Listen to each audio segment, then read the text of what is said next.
Selamat siang saudara-saudara. Seperti tadi Pak Pastor Nino bilang dia miss dan kita semua miss saya juga miss you all. Mohon maaf karena kurang lebih 1 tahun terakhir ini ada pelayanan yang kita namakan usia indah, umur yang golden age atau untuk para seniors itu kita mulai beribadah jam 11 pagi di Carlingford, jam 11 pagi. Jadi kalau jam 11 pagi itu saya namanya satu-satunya yang bisa mengembalakan di situ. Jadi saya harus ada di situ sama Ibu Ruth, thank you Pastor Yapi. Jadi kita mau keluar dari antara orang-orang usia indah itu pergi kemana itu harus mikir-mikir dulu karena waktu yang diberikan. Tapi puji Tuhan minggu lalu kita sudah bisa kembali ke Chatswood dan jamnya 2.30. Jam 2.30. Jadi berarti saya pagi hari ada waktu untuk ke sini atau ke tempat lain. Jadi sekarang saya lebih bebas karena jam 2.30 dari sini bisa ke sana. Thank you semua ya atas pengertian dan dukungan. Terima kasih atas semua kebaikan yang kita bisa terima dalam hidup kita. Nah, hari ini saya rindu sekali membagikan firman Tuhan. Dan saya percaya ini adalah sesuatu yang kita sedang alami atau mungkin akan alami. Ya. Tapi firman Tuhan ini sangat baik sekali. Ya. Tema firman Tuhan hari ini berjudul True Blessing atau berkat yang sesungguhnya. Ya tentu berkat itu dalam bentuk yang jangka pendek atau barang yang kecil, semua itu berkat dari Tuhan.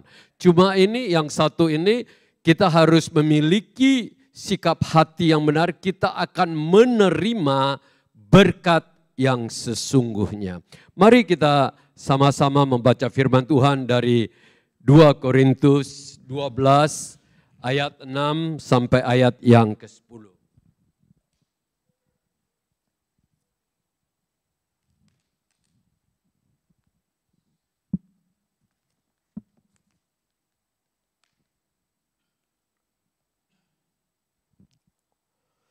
Saya akan baca ayat yang ke-6, saudara baca ayat yang ke-7 dan kita bergantian ya supaya kita semua meresapi firman Tuhan ini sambil kita mendengarkan apa yang akan di-sharingkan Tuhan. Sebab sekiranya aku hendak bermegah juga, aku bukan orang bodoh lagi karena aku menyatakan kebenaran. Tetapi aku menahan diriku supaya jangan ada orang yang menghitung kepadaku lebih daripada yang mereka lihat padaku atau yang mereka dengar daripadaku. Ayat 7 sama-sama.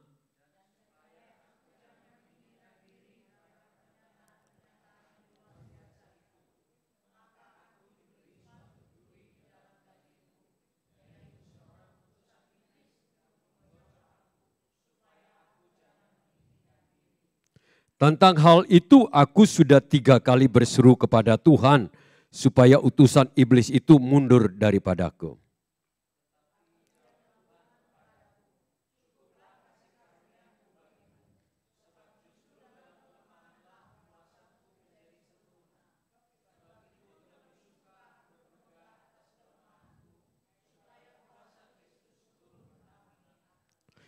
Kita sama-sama karena itu aku senang dan rela di dalam kelemahan, di dalam siksaan, kesukaran,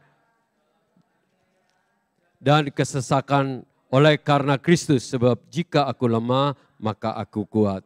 Saudara-saudara, sebenarnya setiap kita itu, menurut saya kita harus mengalami di dalam hidup ini yang namanya duri dalam daging. Ya, kenapa saya katakan begini? Karena ini sangat baik di dalam hidup kita. Loh, saya bisa berkata demikian karena apa, saudara-saudara? Sesudah saya perhatikan, sesudah lama mengikuti Tuhan, kalau tanpa duri dalam daging itu ya kita ini lebih mudah untuk berjalan dengan kekuatan kita sendiri, atau kita ini lebih mudah untuk hidup semau gua kita. Di sini sebenarnya duri dalam daging itu ya, di dalam Rasul Paulus punya perkataan ini satu idiom. Ya, idiom ini saya seperti para bahasa Indonesia, peribahasa yang pendek itu ya. Itu ada di dalam kita orang Indonesia juga ada kata pepatah apa yang pendek gitu ya.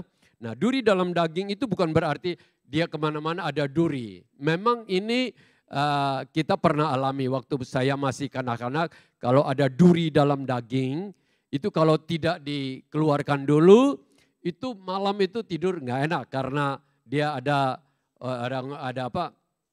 Ya ada nyut-nyutan gitu, nggak enak lah, pokoknya nggak enak.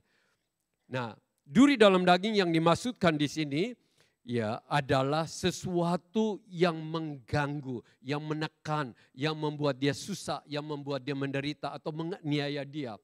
Nah, menurut para ahli berkata, mungkin yang dimaksudkan Paulus itu duri dalam daging adalah, belum tentu itu benar, oh dia punya istri yang belum percaya kepada Tuhan Yesus. Tapi sebenarnya itu salah karena beberapa kali dia tidak punya istri, tertulis dia tidak punya istri. Ada yang katakan, oh mungkin dia punya kesehatan yang selalu mengganggu dia, tidak enak, ada hal-hal yang membuat dia kurang enak lah, ada kesehatan yang mengganggu.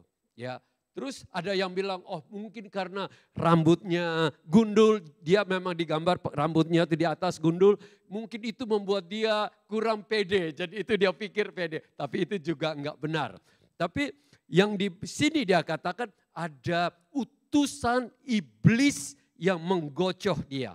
Artinya ada orang yang di dekat hidup, yang dekat dengan hidupnya, apakah itu teman sepelayanan ataukah itu keluarga yang kenal dengan dia, dekat dengan dia, atau saudaranya dia, atau siapa dia yang selalu menggocoh dia. Artinya suka mengeluarkan kata-kata yang menghina, yang tidak membuat dia bangun tapi membuat dia down. Itu semua ada di dalam hidupnya. Ya, jadi kita tidak tahu pasti. Tapi yang pasti setiap kita, saya percaya ada duri dalam daging. Ya, mungkin teman sepelayan kita yang di depan mungkin manis-manis, tapi di belakang omong jelekin kita. Mungkin ada gitu. Ataukah kita sendiri mungkin punya hal-hal persoalan masa lalu yang selalu menghantui kita. Karena dulu pernah begini, itu selalu datang dipakai oleh iblis untuk membuat kita lemah dalam hidup ini. Membuat kita lagi semangat-semangat, langsung terpikir orang itu atau perkataan itu langsung down seumpama.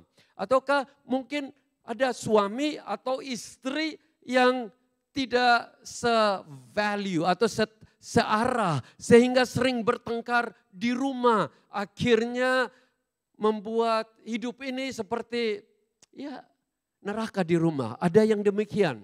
Ya, ada juga yang memiliki bahwa ada aja keuangan itu rasanya tuh tidak pernah on top. Kayak mengatasi, baru ada uang dikit sudah ada persoalan untuk bayar. Atau ada yang minta kirim, atau minta tolong, atau minta pinjam. Ada aja orang-orang yang di dekat keluarga kita yang selalu mempergunakan kesempatan itu dalam hidup kita. Jadi saya tidak tahu apa yang saudara alami. Dan saya juga punya banyak hal demikian. Saudara pikir, oh ya Om Sam enak-enak aja. Siapa tahu saya Dalam hidup saya ada hal-hal yang menekan saya, yang membuat saya ini kadang-kadang terpikir, aduh sudah cukup ya lama melayani, mungkin sudah waktunya saya mundur. Mungkin dari anggota keluarga saya yang selalu aja suka menghina saya demikian. Saya ada itu semua, ada. Ya, menghina, oh kamu pendeta miskin atau apa, gitu aja. Ada yang baru kaya langsung lihat kita, kayak kamu nggak punya apa-apa gitu. Ya, apalagi saya tinggalnya di luar kota. Ya, kamu nggak punya apa-apa gitu. Ada aja yang bilang demikian. Itu semua membuat kita tertekan sebagai manusia. Nah, ini yang saya sebut duri dalam daging di dalam hidup kita.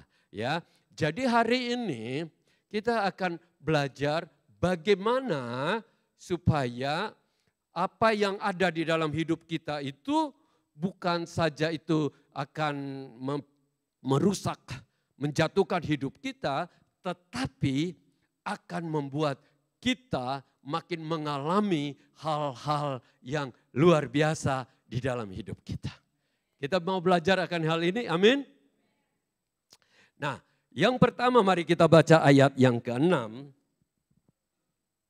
Saudara lihat di sini ada 5 poin yang saya ingin bagikan, ya. Ayat 6.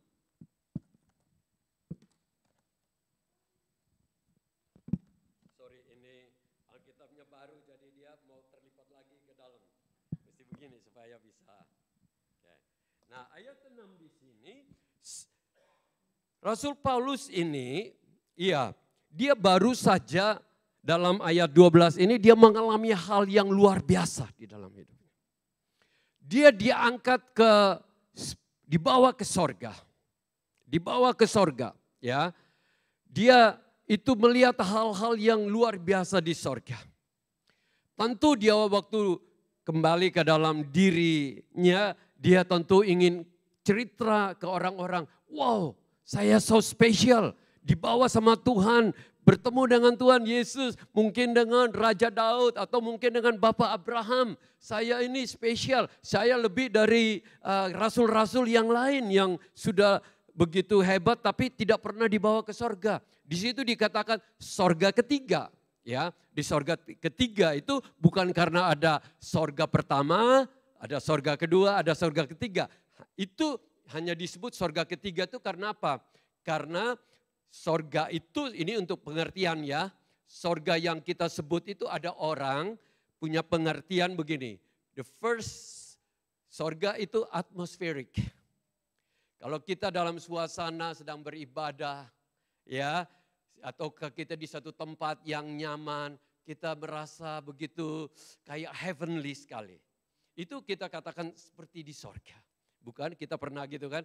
Tapi itu belum sorga yang sesungguhnya. Itu atmosferik. Ya. Terus yang kedua itu yang disebut stellar. Stellar. Kita bilang firman Tuhan katakan di sorga. Tapi sebenarnya itu bintang-bintang. Bintang-bintang dengan alam semesta ini kita itu stellar ya. Itu bahwa wow itu di sorga tuh. Lihat itu di sorga. Lihat di atas di sorga. Yang ketiga itu adalah tempat. Yang Tuhan Yesus katakan di dalam Yohanes 14, aku pergi untuk menyediakan tempat bagimu. Itu sorga yang sesungguhnya. Itu tempatnya Tuhan bertakhta. Ingat Tuhan bertakhta atas universe ini, tapi itu tempatnya kita anak-anak Tuhan yang percaya dalam Yesus Kristus itu akan bersama dia kekal selama-lamanya. Itu yang dimaksudkan sorga. Dia dibawa ke sana. Nah, pada waktu dia dibawa ke sana, dia kembali. Itu kalau dia bicara nanti membuat dia rasa sombong. Wow, kamu kok hebat ya, nanti dia cerita. Nah oleh karena itu ayat 6 ini dia katakan, aku tidak mau banyak ngomong, dia bilang. Ya, karena kalau aku ngomong, kamu bisa salah mengerti, memuji-muji saya. Pelajaran pertama yang hari ini kita bisa bawa pulang atau hikmah yang kita bisa terima hari ini yaitu apa? Dia ini di situ saya katakan dia menyangkal dirinya. Karena semua karunia adalah pemberian. Karena dia tahu bahwa semua yang dia terima ini adalah anugerah Tuhan, pemberian Tuhan. Nah ini perlu semua kita sadari. Kadang-kadang kita sebagai manusia ya tanpa kita sadarin kalau orang memuji kita senang gitu ya. Tapi kalau orang bilang sesuatu yang tidak enak langsung down gitu. Itu masih menunjukkan bahwa kita ini manusia yang masih dipengaruhi oleh orang lain punya opini. Ya, kita sebenarnya tidak perlu. Hidup kita ini bukan karena orang lain punya, tetapi karena Tuhan. Lebih penting itu apa yang Tuhan katakan, siapakah kita ini sesungguhnya. Apakah Tuhan ini percaya kepada kita? Kita percaya kepada Tuhan itu satu hal. Tapi Tuhan percaya kepada kita itu penting loh. Ya toh, Tuhan bisa mempercayakan satu pelayanan ataukah satu punya proyek, itu berarti Tuhan mempercayakan kita. Kalau kita sampai belum bisa dipercayakan, itu tolong tanya gitu. Apakah kita sedang mencari satu gambar diri sehingga pujian itu masih penting sekali bagi hidup kita. Di dunia ini saya sering ketemu orang-orang yang belum percaya, sering karena saya lihat kata-kata mereka, sikap mereka tuh ingin dianggap, ingin dipuji, ingin bahwa mereka itu berhasil, mereka tuh hebat, mereka tuh punya sesuatu dan itu dicari oleh orang. Saya tahu ada orang yang nyari itu. Tapi kita sebagai anak-anak Tuhan, mari hidup kita bukan lagi mencari manusia punya aplaus, tapi kita mencari apa yang Tuhan, saya ini sedang butuh ya untuk diperbaiki. Saya perlu Tuhan untuk terus bertobat dari hidup kesalahan-kesalahan pikiran saya, kata-kata saya, sikap saya yang membuat tidak menjadi berkat. Tapi bisa merusak suasana, membawa orang tidak datang kepada Tuhan, tetapi membuat orang menjauh dari Tuhan. Itu yang perlu banyak kita harus bereskan dengan Tuhan. Rasul Paulus itu dia tidak mau orang salah menyangka bahwa dia hebat, makanya dia diangkat. Sehingga dia nanti dipuji waktu dia di mana-mana. Oh ini Rasul yang paling hebat, lebih hebat dari Petrus dan Yohanes. Ya, kan manusia kadang-kadang gitu. Sebagai hamba Tuhan, kita ini sadar. Ada pendeta itu yang sering ingin dipuji, saya kasih tahu. Kalau enggak itu langsung keluar dari WA group. Saya enggak tahu. Saudara tahu, kalau kita enggak bilang dia punya kata-kata tulisan jawab gitu, dia nulis di WA. Kalau kita enggak jawab, langsung dia bilang tidak ada respon. Kalau gitu saya keluar aja dari WA group. Ada loh. Nah ini harus perhatikan ini. Apakah hidup kita ini masih mencari Tuhan punya apa yang Tuhan lihat dalam hidup kita atau tidak? Benar gak? Kita dapat satu pelajaran ini, amin. Amin. Mulai sekarang sangkal diri kita. Tuhan Yesus katakan apa? Sangkal dirimu, pikul salibmu dan ikutilah dia.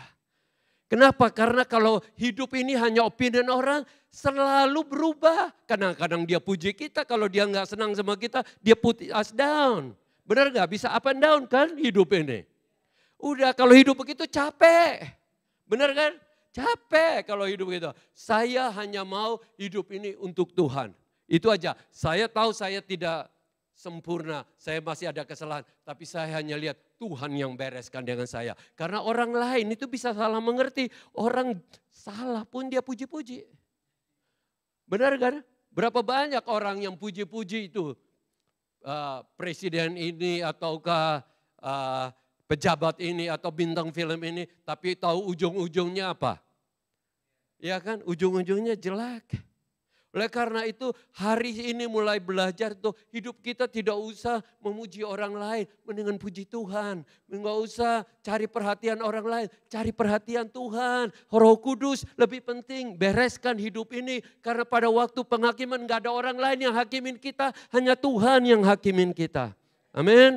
Oleh karena itu mulai sekarang saya ambil keputusan untuk hidup ini dalam keadaan suka atau duka atau apapun. Tidak perlu ada orang tahu. Yang penting saya terus improve untuk Tuhan. Bagaimana saya bisa belajar untuk lebih baik. Nah hari ini yang kedua saya bisa bagikan di sini. Ayat yang ke-7. Ya, supaya jangan aku meninggikan diri karena pernyataan yang luar biasa itu, maka aku diberi satu duri di dalam dagingku, yaitu satu utusan iblis untuk menggocok aku supaya aku jangan meninggikan diri. Yang kedua di sini, saudara-saudara, perhatikan di sini, saya tulis apa di situ? Coba di situ. Saya nggak usah buka handphone lagi, jangan meninggikan diri, hanya Kristus yang ditinggikan. Ya. Saudara, Rasul Paulus ini dia sadar bahwa apa yang dia peroleh seluruhnya itu dia tidak perlu meninggikan diri. Di sini dia lihat di sini Tuhan itu memberi, ingat loh, Tuhan memberi dia duri dalam daging.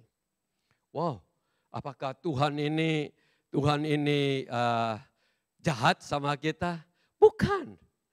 Sangat baik sama kita. Karena duri dalam daging inilah yang membuat Rasul Paulus itu tidak meninggikan diri.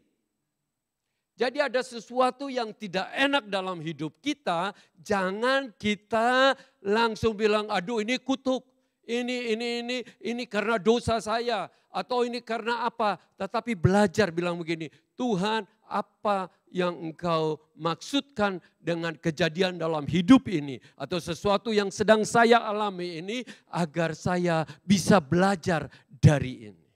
Biasanya kita kalau ada sesuatu, anggaplah mobil kecelakaan langsung, waduh ini pasti salah kita atau apa gini, ini sial ini atau ini masalah ini. Tetapi kita selalu bilang, Tuhan mungkin mobil sudah menjadi saya punya Tuhan kecil-kecil dalam hidup ini. Mungkin rumah saya sudah jadi Tuhan kecil-kecilan dalam hidupku. Mungkin pekerjaan saya sudah menjadi Tuhan di dalam hidup saya ini.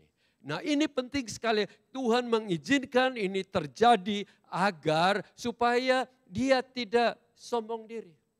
Manusia ini, saudara-saudara, ini yang saya namakan berkat yang sesungguhnya. Berkat yang sesungguhnya.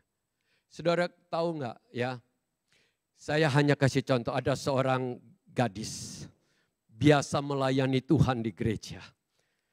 Semua dia kerjakan. Ya, tapi suatu waktu sudah waktunya dia untuk punya pacar, dia berkenalan. Tapi berkenalan dengan satu orang yang belum percaya. Ya, atau yang saya pernah dengar cerita orangnya sebenarnya anti Tuhan.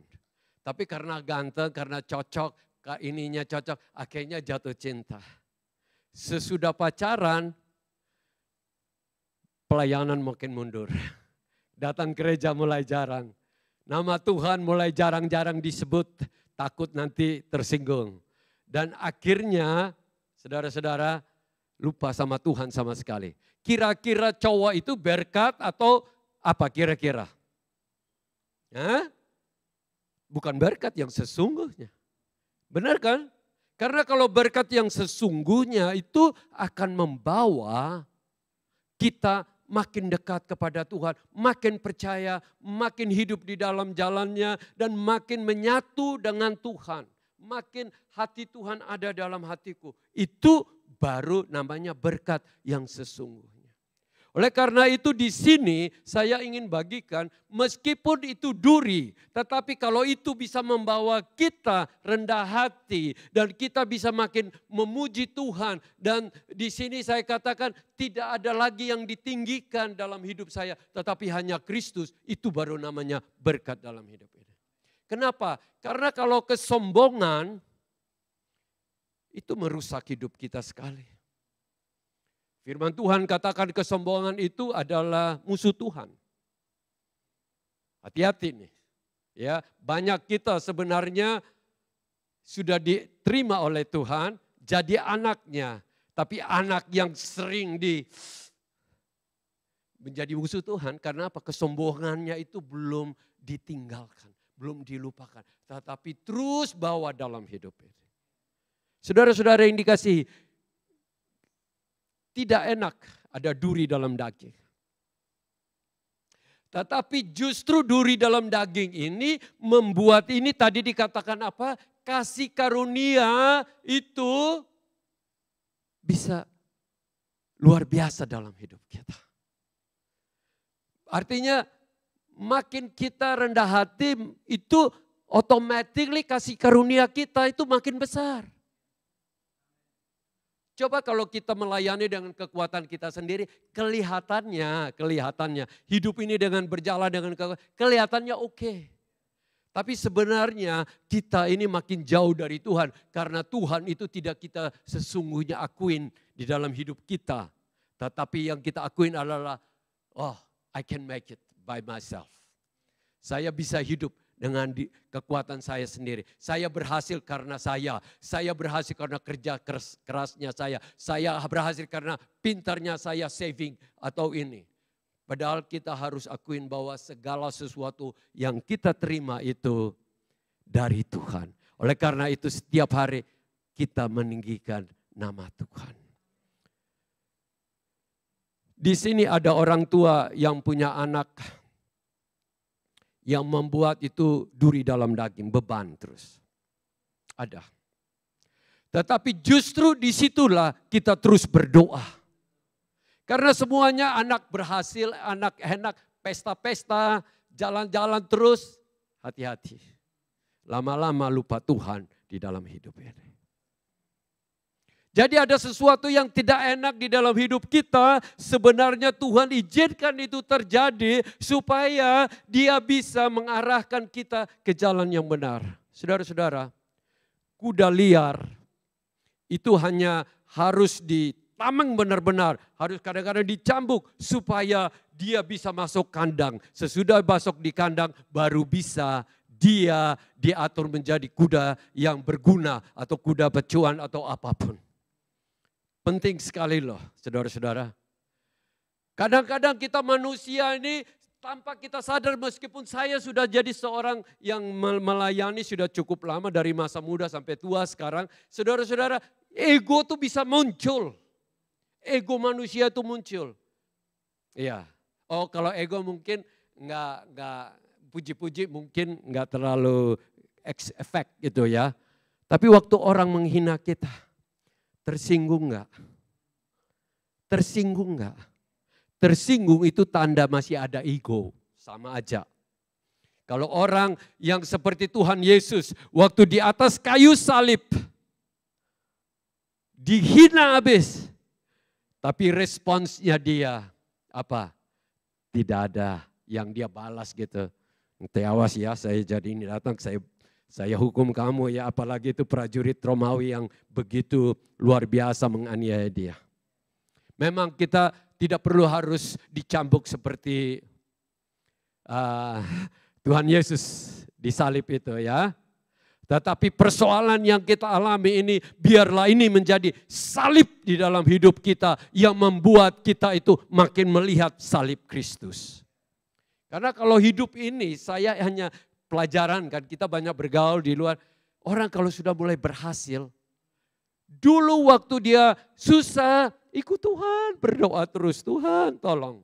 Tapi sudah mulai banyak duit, yang dipikirkan holiday melulu. Hari Minggu nggak pikirkan bahwa saya ke gereja mengucap syukur kepada Tuhan, bersekutu, mendengar firman Tuhan, dikuatkan. Tetapi yang dia pikirkan, jalan-jalan kemana. Nah ini, it's the fact here. At the moment banyak orang demikian. Dan saya harap supaya kita di sini adalah pribadi yang benar-benar memiliki true blessing. Blessing yang dari sekarang sampai selama-lamanya, sampai garis akhir hidup kita, kita tetap setia di dalam Tuhan. Amin. Maukah itu saudara-saudara bersama saya? Kita belajar sama-sama? Amin. Amin. Karena semua kekayaan kita apapun yang saat ini kita punya semuanya sementara. Kesenangan itu juga sementara. Saya pernah tinggal di tempat yang bagus, hotel yang bagus, tapi hanya berapa hari sudah habis bukan? Balik lagi, kenyataan harus hidup dalam masalah hidup ini, punya tantangan hidup ini, semua ini. Saudara-saudara kalau kita ini ya bisa punya pengertian yang benar tentang cara Tuhan bekerja dalam hidup kita, akan membuat kita makin dewasa, makin mengenal Dia, dan makin bertumbuh di dalam Dia. Kalau kita hanya lihat dari segi manusiawi kita akan salah lihat terus. Tapi kalau kita lihat sesuatu dari segi Tuhan, baru kita tahu. Saya hanya berikan contoh, ya. Kita itu punya kebun di Gosford itu cukup besar. Ya. Dulu waktu pertama kali kita di sana, waktu saya lihat rumput banyak, wow, payah ini, habis ini bagaimana nih potong rumput, ya, benar. Tapi sekarang saya enjoy potong rumput, kenapa? Saya bisa olahraga, badan bisa sehat, mandi keringat. Daripada saya nggak ke gym, saya nggak kemana-mana olahraga, ya di sini aja. Seharian waktu cek darah itu, darah gulanya biasanya tinggi, jadi turun saudara-saudara. Kenapa? Karena itu sehat. Sebenarnya banyak hal di dalam hidup ini, persoalan dalam hidup itu berguna untuk hidup kita. Kita aminkan? Ayo katakan, semua yang kualami itu berguna dalam hidupku. Coba katakan, sesama ya. Iya. Jangan ngomel dulu. Jangan kita komplain sama Tuhan, kok begini sih ikut Tuhan. Kok Tuhan kok begini treat kepada saya. Kenapa kok orang gak ikut Tuhan kok enak-enak aja tuh. Lihat itu berhasil aja tuh. Benar gak? Kita ini. Ingat Tuhan itu apakah you punya uang banyak atau sedikit kayak bagaimanapun. Yang penting itu jiwa, keselamatan, hubungan dengan Dia. Itu lebih penting. Kita harus tahu prioritasnya Tuhan. Benar kan? Coba kalau kita ada anak orang berhasil, anak kita kok begitu, langsung aduh. Jangan hidup ini, jangan compare anak kita dengan anak orang lain. Dia harus apa adanya dia. Ini parents, remember this, okay? Karena anak-anak itu akan memicu dirinya untuk berhasil kayak anak tetangga atau anaknya saudara, padahal itu bukan dia. Dan akhirnya mengecewakan dia. Berapa banyak anak-anak yang dipaksa orang tua untuk melayani supaya bisa hebat di gereja gitu. Ya anakku melayani begitu, padahal lama-lama anak itu tidak membangun imannya, anaknya mundur dari Tuhan. Harus hati-hati. Oke, hal ketiga yang saya ingin bagikan di sini yaitu ayat 8. Tentang hal ini aku sudah 3 kali berseru kepada Tuhan supaya utusan iblis itu mundur daripadaku. Ayat 8 tuh bilang begini, dia sudah 3 kali bukan berdoa sekali.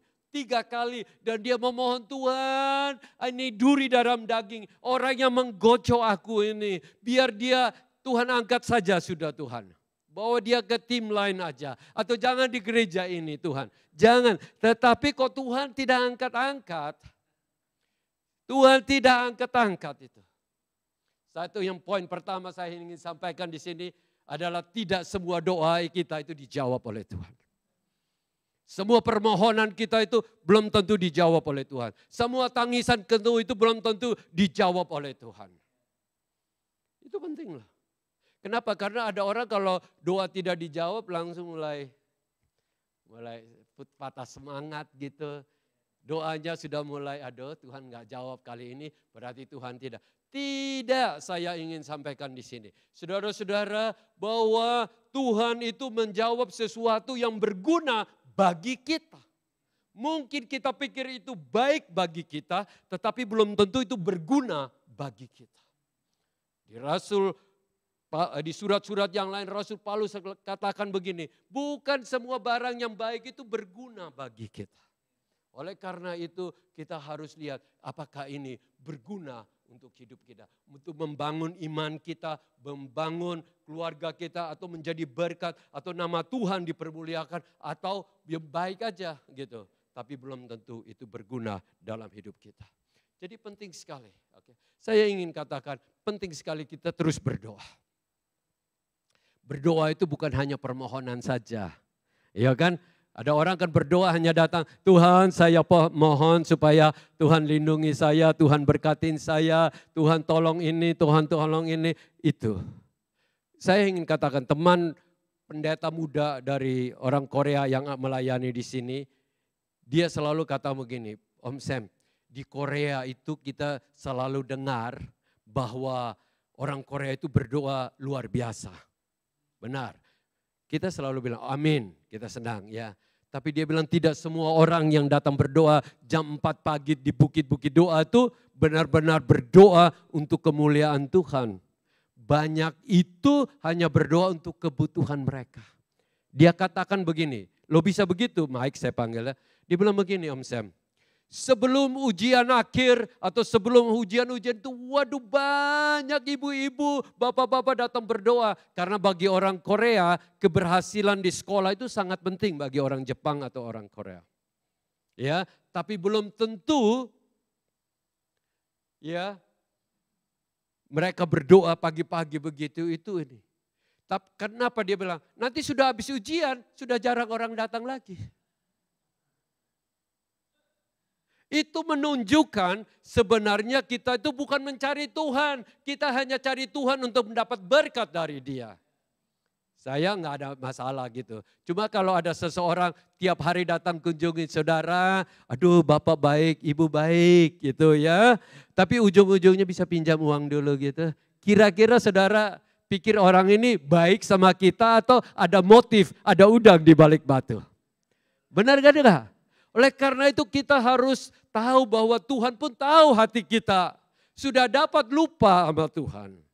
Itu kan waktu kalau kisah-kisah itu Tuhan sampai mengatakan, kamu bukan datang cari kebenaran. Kamu cari roti, ikut-ikut ngejar-ngejar saya sampai ke bukit-bukit di Danau Galilea sana supaya apa? Mujizat terjadi.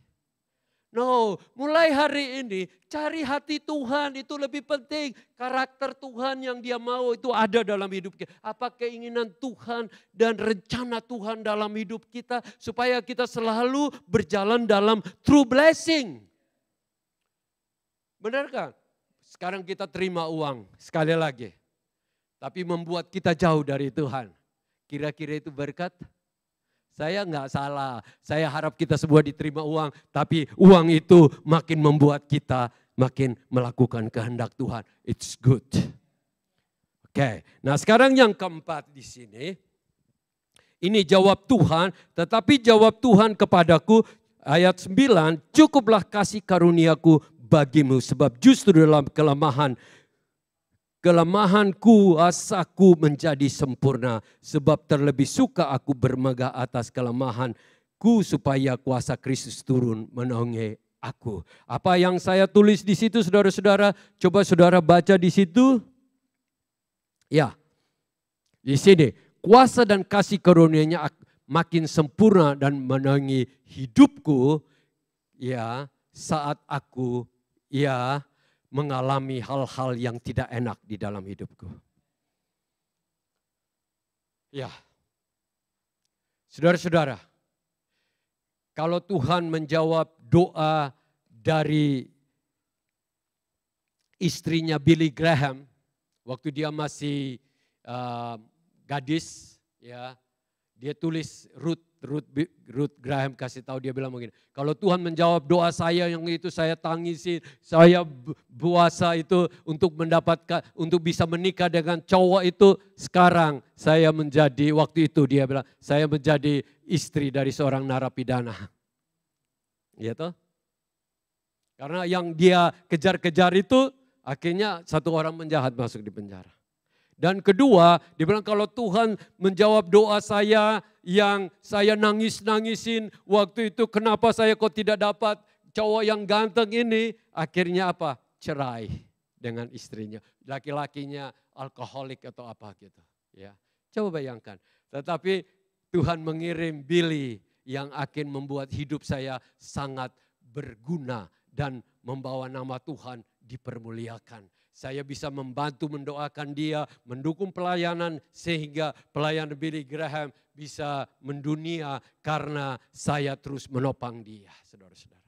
Jadi kadang-kadang kalau Tuhan tidak jawab doa kita, bukan berarti Tuhan itu tidak peduli. Tuhan care for kita. Dia rindu agar kita memperoleh hal yang lebih mulia di dalam hidup kita. Ya, oleh karena itu, di sini saya tulis, kuasa Tuhan itu makin berkuasa lebih hebat kalau kita itu hidup ini, ya doa kita tidak terjawab, tapi kita masih tetap ikut Tuhan. Tuhan punya kuasa itu menaungi, kasih karunia-Nya itu menaungi hidup kita. Ya, itulah yang membuat kita mampu bisa berhasil menjadi pengikut yang benar. Ya, ingat loh, banyak orang pelayanan punya kuasa. Tapi belum tentu itu urapan yang sesungguhnya dari Tuhan.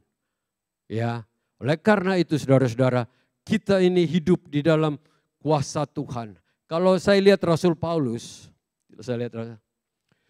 justru dalam keadaan ini dia makin bisa menjadi orang yang sangat berguna bagi kerajaan sorga. Kalau dia tidak laluin ini, menurut saya, mungkin orang sudah lupa namanya. Namanya dia tidak, tulisan-tulisannya tidak dimasukin di Alkitab.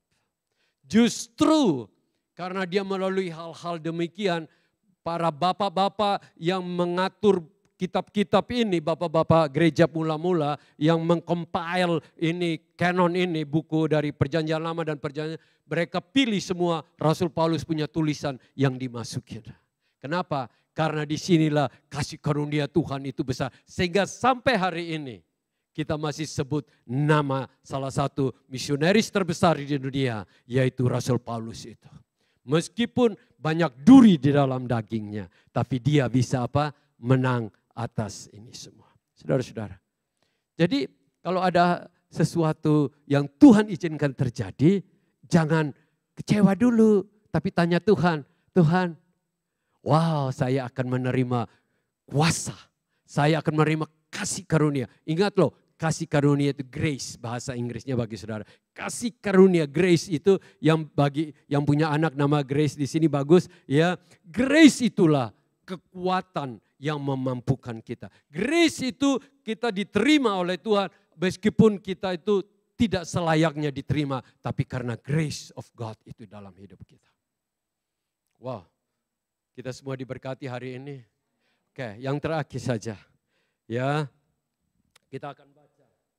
Karena itu aku senang dan rela di dalam kelemahanku. Wow, aku senang. Saudara senang dan rela dalam nggak enak gitu. Rumah kok sulit sekali, naik bunga harga. Squeeze kita punya penghasilan, penghasilannya tetap. Tapi kok interest go up a lot. Iya benar kan? Kadang-kadang saudara rasa begitu.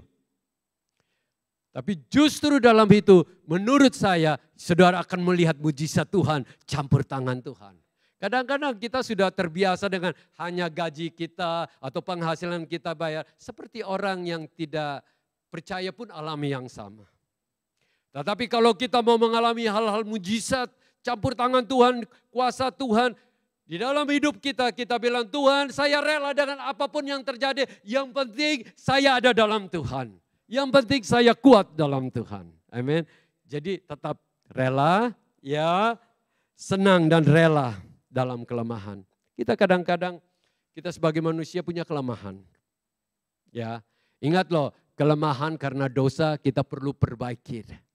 Ingat loh, kelemahan karena dosa, karena begini, contoh, ada orang yang baru di masalah sedikit langsung udah teriak-teriak gitu. Keluarga semua pada lari keluar dari rumah karena teriak-teriak gitu. Oke, itu kelemahan dosa itu perlu bertobat, perlu minta Tuhan rubah. Kita aminkan itu, amin, berubah. Tapi ini kelemahan ini duri yang Tuhan taruh dalam hati. Sehingga dia tidak berdaya untuk mengatasi ini semua. Gimana dia mau, katakanlah itu teman yang sepelayan yang seling ngomong dari belakang dia. Dia mau usir, nggak bisa. Benar nggak Tuhan ngajar dia kasih. Kalau Tuhan bilang cabut aja dia buang ini orang. Dia bilang, Tuhan bilang jangan, justru saya tempatkan dia supaya menyadarkan kamu. Bahwa kamu ini melayani ini bukan dengan kekuatanmu, tapi karena kuatan dari Tuhan. Amin. Dia bersukacita dan senang rela dalam kelemahan, dalam siksaan. Wow. Ingat loh, Ada suami-suami yang disiksa istri, bilang terima kasih Tuhan. Atau istri-istri yang sering membuat suami-suami yang membuat istri jadi makan hati gitu. Bilang terima kasih Tuhan, saya belajar. Mungkin melalui ini saya belajar untuk rendah hati. Dalam kesukaran, jadi dia ada kesukaran, ya saudara-saudara. Dan penganiayaan, wow. Ya mungkin kita terus terang, kita nggak tahu apa yang di depan kita yang akan terjadi. Mungkin penganiayaan bisa terjadi. Tetapi yang penting kita sudah kuat menghadapi semua. Ya, dan kesesakan. Kita sering mengalami kesesakan dalam pelayanan. Rasanya beli gedung nggak sanggup. Pindah sana, pindah sini. Sudah 30 tahun loh kita ini. Mulai bulan Mei ini sudah 30 tahun. Tapi gedung masih belum punya. Masih nyewa sana. Baru tinggal dikit orang sudah treat kita nggak well. Khususnya yang gereja di Northwest sana. Ya kelihatannya kita sudah dapat gedung. Tapi minggu lalu waduh datang berita mereka demand ini. Sampai saya sama Pastor Nicholas bilang wow. Kita nggak nyangka ya orang dari satu gereja tapi kelihatannya kayak gitu sikapnya. Tapi puji syukur ini di sini senang. Pastor Victor sangat welcome kita di sini. Amin. Oke, tapi jangan nggak tahu diri ya. Oke, dalam kesesakan oleh karena Kristus. Kesesakan itu karena Kristus. Bukan kesesakan karena kita pergi main judi, habis uang sudah habis, pinjam sana, pinjam sini, minta telepon Pak Pendeta juga nggak mau kasih, maki-maki sama Pak Pendeta. Ada satu gadis di Chatswood begitu, ya suka main judi, habis itu minta pinjam ke kita. Kita nggak kasih langsung, wah Pak Pendeta, kita telepon aja juga nggak mau jawab. Habis tiap kali telepon hanya minta, Pak saya punya orang tua lagi butuh uang. Padahal karena dia ada yang bilang suka main judi gitu. Ya, jadi maksudnya kalau kita tuh mengalami kesesakan karena Tuhan Yesus. Amin. Oke. Sebab jika aku lemah, maka aku kuat. Jika kita tidak berdaya, kita tidak mampu, disitulah pertolongan Tuhan datang dalam hidup kita. Kita mau mengalami pertolongan Tuhan, amin. Bagaimana Tuhan bisa tolong kalau kita tidak butuh? Karena semuanya kita mampu. Tapi kalau kita tidak berdaya, berapa kali saya alami, sudah tidak berdaya Tuhan, sudah tidak berdaya. Kami berdua mujizat Tuhan, Tuhan campur tangan dalam hidup kita.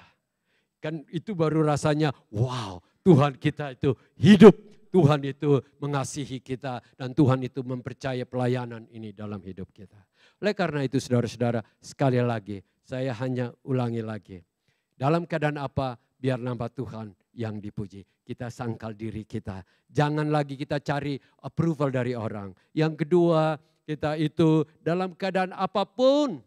Ya, kita hanya bilang hanya Tuhan yang di Kristus yang dipermuliakan. Ketiga, kalau kita mengalami doa-doa tidak terjawab, jangan ini dulu. Tanya Tuhan kenapa. Tuhan nanti akan berikan pengertian itu kepada kita. Oke, yang keempat itu ya di sini kuasa dan kasih karunia makin sempurna dalam hidup kita dan menaungi hidup kita, perjalanan hidup kita. Kita ingin kasih Tuhan sempurna dalam hidup kita, amin. Dan menaungi terus kita di mana bayang-bayang ini, saudara-saudara. Karena itu mari hari ini kita sampaikan kepada Tuhan apa yang akan kita doakan hari ini. Bapa Surgawi, kami mengucap syukur untuk hari ini. Biarlah hamba-Mu sendiri dan hamba-hamba-Mu serta anak-anak-Mu di sini, jemaat-Mu yang kudus. Kami boleh makin dikuatkan. Meskipun ada badai, meskipun ada tantangan, meskipun ada pergumulan, tapi disitulah kami melihat kemuliaan Tuhan. Mari Tuhan, berkaryalah di dalam hidup kami. Supaya kami bukan menjadi orang-orang yang tinggi hati, tapi kami adalah orang-orang yang rendah hati di dalam keadaan apapun kami terus mengikuti Tuhan. Terima kasih untuk hari ini, terima kasih untuk firman-Mu. Hamba-Mu akan berhenti berbicara, tetapi Tuhan menyertai dan menguatkan kami dan menopang kami semua. Sehingga Tuhan rubahkan hal-hal yang tidak enak menjadi hal-hal yang penuh dengan kemuliaan Tuhan di dalam hidup kami. Terima kasih Tuhan atas kasih dan kemurahan Tuhan. Inilah kami serahkan hidup kami serahkan semua tantangan hidup kami di dalam nama Tuhan Yesus Kristus. Haleluya. Amin.